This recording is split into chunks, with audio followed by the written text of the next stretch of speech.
मुंबई, एक ऐसा शहर जिसके बारे में कहते हैं कि वो कभी सोता नहीं। दिन हो या रात, यहाँ की सड़कों पर, लोकल ट्रेनों में हमेशा एक हलचल रहती है, एक ऊर्जा महसूस होती है। हाँ, लेकिन क्या होता है जब इस भागते दौड़ते शहर का एक कोना, माहिम का एक पुराना चौल, रात के अंधेरे में एक कहानी के साथ जैसे ठहर सा जाता है। और वो कहानी भी किसी मामूली इमारत की नहीं, बल्कि एक पुराने गहरे कुएं से जुड़ी है। एक ऐसी लगा जो दिन में तो पानी देती है, लेकिन कहानियों के मुताबिक रात में कुछ और ही पेश करती है। बिल्कुल। आज की हमारी पड़ताल मुंबई के डिसूजा चौल और वहाँ के एक कुएं से जुड़ी इसी कहानी पर है। और इसके लिए हमारे जो स्रोत हैं वो कोई ऑफिशियल रिपोर्ट तो है नहीं? नहीं, बिल्कुल नहीं। ये स्थानीय लोगों के बीच सालों से चली आ रही बातें हैं, उनके अनुभव है और कुछ ऐसी घटनाएं जिनका जिक्र पीढ़ी दर पीढ़ी होता आया है। तो हमारा मकसद है इस कहानी की परतों को खोलना, मतलब ये समझना कि ये कहानी आखिर है क्या, शुरू कहाँ से हुई, और इतने साल बाद भी ये लोगों के दिलों में डर और जिज्ञासा दोनों एक साथ कैसे बनाए हुए है। सही कहा। ये सिर्फ एक भूत की कहानी नहीं है, ये एक समुदाय के साझा डर की कहानी भी है। तो चलिए इसकी तह तक चलते हैं। सबसे पहले बात करते हैं उस जगह की, डिसूजा चौल। अगर हम दिन के वक्त वहां जाएं, तो वो एक बिल्कुल सामान्य जिंदा दिल जगह लगेगी। बच्चों के खेलने की आवाजें, लोगों का अपनी बालकनियों से बातें करना, रोजमर्रा की जिंदगी।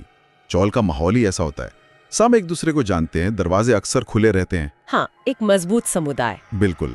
लेकिन इस जुड़ाव का एक दूसरा पहलू भी है। वो क्या? कि जैसे खुशी और खबरें तेजी से फैलती हैं, वैसे ही डर भी फैलता है। अच्छा। एक बंद जगह में जहां हर कोई एक दूसरे की जिंदगी का हिस्सा है, एक फुसफुसाहट भी आग की तरह फैल सकती है। दिन की यही अपनेपन वाली गर्मजोशी रात के सन्नाटे में एक अजीब सी बेचैनी बन जाती है। और शायद इसीलिए ये कहानियां हमेशा हमारे अपने घर, अपनी जानी पहचानी गलियों से जुड़ी होती हैं। सही बात है।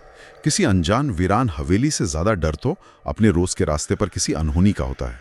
और डिसूजा चौल में ये बदलाव शुरू हुआ 1990s के दशक की एक रात से। कहानी के मूल में एक बहुत ही दुखद हादसा है। चौल में रहने वाली एक महिला रात के समय कुएं पर पानी भरने आई थी। उस जमाने में तो ये आम बात थी, चौलों में कुएं से पानी भरना, खासकर अगर नलों में पानी चला गया हो। हाँ बिल्कुल, रोजमर्रा का काम। पर उसी रात कुछ ऐसा हुआ जिसकी उम्मीद किसी को नहीं थी। रस्सी गीली थी, शायद बारिश की वजह से। ओके। उस महिला का पैर फिसला और कहानी का जो सबसे परेशान करने वाला हिस्सा है ना, वो ये है कि वो बिना कोई चीख पुकार किए सीधे कुएं के गहरे अंधेरे में गिर गई। कोई आवाज नहीं? किसी ने कोई आवाज नहीं सुनी।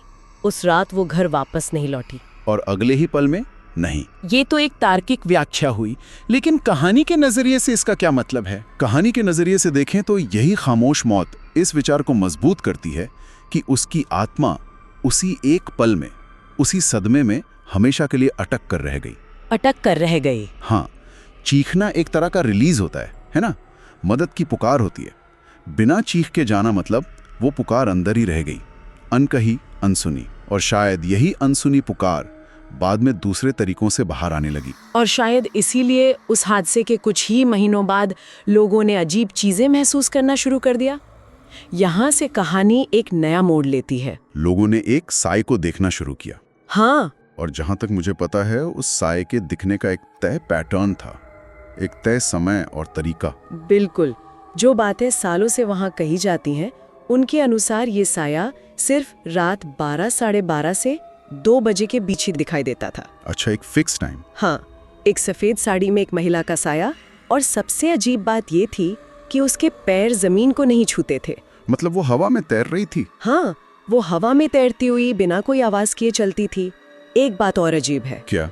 ये साया किसी से बात नहीं कर रहा, किसी को नुकसान नहीं पहुंचा रहा। वो बस एक ही काम, एक ही रास्ते पर हर रात दोहरा रहा है, जैसे कोई टूटी हुई फिल्म हो। और यही इस कहानी का सबसे डरावना और दुखद पहलू है। ये किसी भूत का बदला लेना नहीं है, न ही किसी को डराना है। तो फिर ये क्या है? ये एक दर्दनाक याद का उस जगह पर हमेशा के लिए छप जाना है। जैसे पत्थर पर पानी के निशान रह जाते हैं, वैसे ही एक दर्दनाक पल का निशान उस जगह पर रह गया है। कुछ लोग इसे रेसिडुअल हॉन्टिंग कहते हैं। Residual haunting? हाँ, जहाँ कोई आत्मा नहीं, बल्कि सिर्फ एक घटना की ऊर्जा बार बार प्ले होती रहती है। और ये रील हर रात एक ही तरह से चलती थी, बालकनी में खड़े लोगों ने बताया कि वो साया हमेशा एक ही रास्ते पर चलता था। उसका रास्ता तय था। कहाँ तक? सीधा उसी जगह तक जहां वो कुआं था, ठीक उसी जगह जहां से वो महिला कभी गिरी थी। पर सवाल यह है, क्यों? अगर वो एक आत्मा है तो वो चौल में कहीं और क्यों नहीं दिखती? सिर्फ वही एक रास्ता क्यों? ये एक बेहतरीन सवाल है। एक थ्योरी ये हो सकती है कि वो उस रास्ते से नहीं बल्कि उस पल से बंधी हुई है। उस पल से? हाँ, उसका चलना एक जगह से दूसरी जगह जाना नहीं, बल्कि अपनी मौत के आखिरी कुछ सेकंड को बार बार जीना है। वो कुएं तक नहीं जा रही है, वो अपनी मौत की तरफ जा रही है हर रात। और यहाँ सफेद साड़ी का जिक्र भी बार बार आता है, जो भारतीय डरावनी कहानियों में एक बहुत मजबूत प्रतीक है। बिल्कुल, पश्चिम में शायद एक धुंधली आकृति हो, लेकिन भारत में सफेद साड़ी तुरंत किसी अतृप्त आत्मा की, किसी दुखद अंत की छवि मन में ला देती है। ये एक सांस्कृतिक शॉर्टकट है जो कहानी को सुनने वाले के मन में तुरंत एक खास तरह का डर पैदा कर देता है। जाहिर है, जब ऐसी घटनाएं रोज होने लगी तो डर फैलना तो लाजमी सा। लोगों ने रात में उस कुएं के पास जाना बंद कर दिया, बच्चे उस तरफ खेलने नहीं जाते थे। बात इतनी बढ़ गई कि स्थानीय लोगों ने पुलिस में शिकायत तक कर दी। जो एक स्वाभाविक कदम है। जब डर तर्क पर हावी होने लगता है तो लोग व्यवस्था से मदद की उम्मीद करते हैं। वो चाहते हैं कि कोई आके कह दे कि सब ठीक है, यहाँ कुछ नहीं है। और हुआ भी वही जिसकी उम्मीद थी। पुलिस ने जांच की, रात में पहरा भी दिया, लेकिन आधिकारिक तौर पर उन्हें कुछ नहीं मिला। कोई सबूत नहीं, कोई साया नहीं। केस एक तरह से बंद हो गया। लेकिन यहाँ कहानी का सबसे दिलचस्प मोड़ आता है। वो अनौपचारिक कहानी है ना? बिल्कुल। आधिकारिक रिपोर्ट में तो कुछ नहीं था, लेकिन बाद में ये बात सामने आई कि उस रात ड्यूटी पे मौजूद 2 कांस्टेबलों ने अनौपचारिक तौर पर ये माना था। क्या माना था? कि उन्होंने कुएं के पास एक बहुत तेज परछाई जैसी हरकत देखी थी। कुछ ऐसा जो पलक झपकते ही उनकी आंखों के सामने से गायब हो गया। और ये बात किसी भी ऑफिशियल रिपोर्ट से ज्यादा वजन रखती है, नहीं? कैसे? देखिए, ऑफिशियल रिपोर्ट तो प्रोटोकॉल के हिसाब से बनती है, लेकिन असली कहानी तो हमेशा ड्यूटी के बाद चाय पर सुनाई जाती है।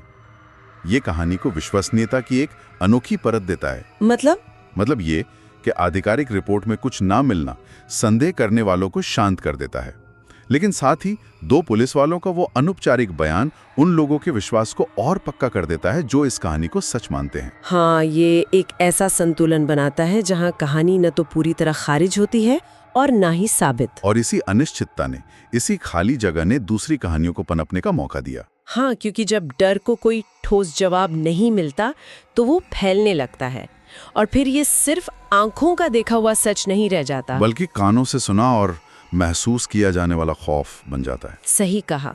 लोगों ने दूसरी चीजें भी महसूस करना शुरू कर दिया। डर जब फैलता है तो वो हमारी सभी इंद्रियों पर असर डालता है, वो सिर्फ आंखों तक नहीं रहता। कहानी के मुताबिक लोगों को रात के सन्नाटे में कुएं से पानी गिरने की छपाक छपाक ऐसी आवाजें आने लगीं, जबकि वहां कोई होता नहीं था। कोई भी नहीं। कभी कभी किसी के कदमों की हल्की आहट सुनाई देती जो कुएं की तरफ जाकर रुक जाती।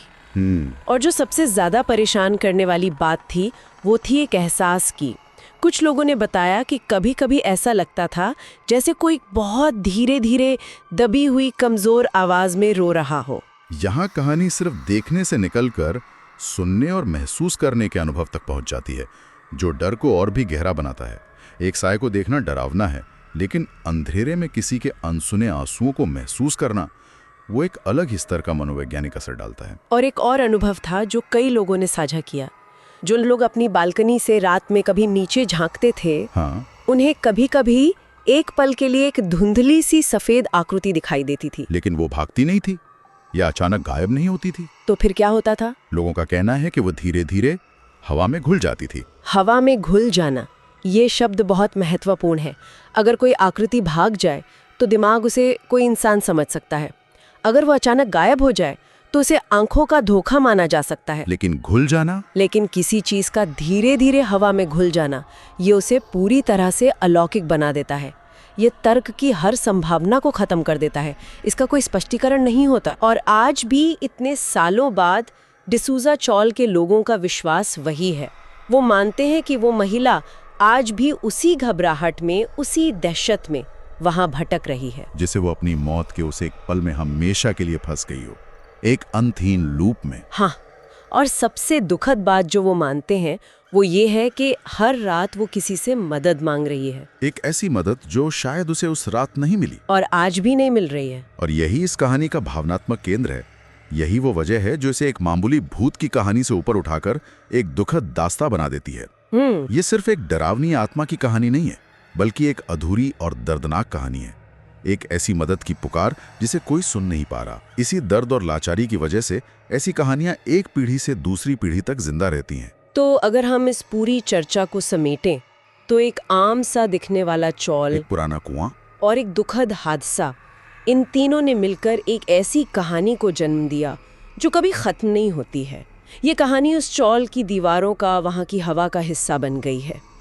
यह हमें याद दिलाती है कि कभी-कभी सबसे डरावनी कहानियां वो नहीं होती जिनमें कोई राक्षस होता है, बल्कि वो होती हैं जिनमें किसी इंसान का अधूरा दर्द और अनसुनी पुकार होती है। बिल्कुल, क्योंकि राक्षसों पर यकीन करना या ना करना हमारी मर्जी है, पर दर्द और लाचारी को हम सबने कभी ना कभी महसूस किया है। ये एक कनेक्शन बना देती है। हाँ, और इस पूरी कहानी में एक बात सोचने पर मजबूर करती है। क्या? हमारे स्रोतों में कहीं भी ये नहीं बताया गया है कि उस हादसे के बाद उस कुएं को बंद कर दिया गया या उस आत्मा की शांति के लिए कोई पूजा या कोई और प्रयास किया गया। वो कुआं आज भी वैसा ही है। ये एक सवाल हमारे पीछे छोड़ जाता है। अगर कोई आत्मा सच में मदद के लिए पुकार रही हो और उसकी पुकार दशकों तक अनसुनी रह जाए, तो क्या वो आवाज समय के साथ और तेज होती है या हमेशा के लिए खामोशी में खो जाती है?